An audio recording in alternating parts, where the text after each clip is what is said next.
অৰুণাচল চৰকাৰে অবৈধভাৱে পথ নিৰ্মাণ কৰাক লৈ লখিমপুৰ জিলাৰ বিভিন্ন দল সংগঠনৰ লগতে স্থানীয় ৰাইজে প্ৰতিবাদী কাৰ্যসূচী গ্ৰহণ কৰিছে।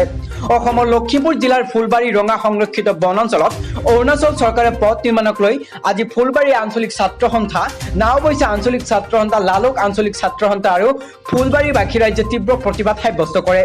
জিলা বন বিষয়াগৰাকী আৰু জিলা প্ৰশাসনৰ দুৰ্বলতাৰ সুযোগ লৈ অৰুণাচল চৰকাৰে কৰা এনে কাৰ্যক মানি লোৱা নহ'ব বুলি একাংশ দল সংগঠনৰ সদস্যসকলে ধিক্কাৰ জনাইছে। সদৌ অসম ছাত্ৰ সন্থাৰ লগতে ফুলবাৰীবাসী ৰাইজে আজি অসম চৰকাৰ আৰু বন বিভাগৰ প্ৰতিকৃতি দাহ কৰি প্ৰতিবাদ সাব্যস্ত কৰে।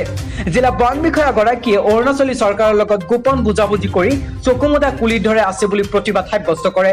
কম দিনৰ ভিতৰত যদি পথৰ কাম বন্ধ নকৰে তেন্তে ছাত্ৰ সন্থাৰ লগতে ৰাইজে ভয়ংকৰ কাৰ্যসূচী ল'বলৈ বাধ্য থাকিব বুলি হুংকাৰ প্ৰদান কৰিছে।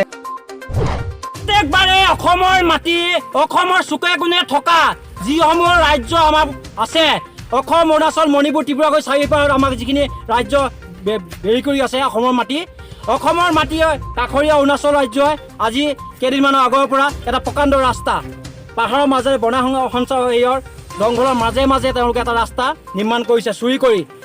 অসম চৰকাৰ, গৃহ বিভাগ, লখিমপুৰ জিলা প্ৰশাসন, বন বিভাগক আমি অসম জাতীয় যুৱ ছাত্ৰ পৰিষদ, নাওবৈচা আঞ্চলিক সমিতি, সদৌ অসম ছাত্ৰ সন্থা, নাওবৈচা আঞ্চলিক সমিতি, সদৌ অসম ছাত্ৰ ফুলবাৰী আঞ্চলিক সমিতি, অসমৰ ফুলবাৰী সমগ্ৰ ৰাইজ আজি ৰাজপথলৈ ওলাই আহিছে।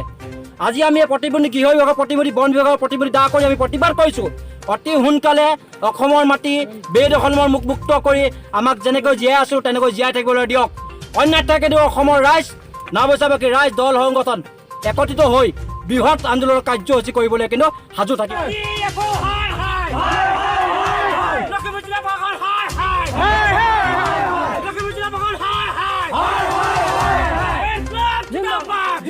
লখিমপুৰৰ পৰা নেওচৰীফৰ ৰিপৰ্ট, টাইম 24 আছাম।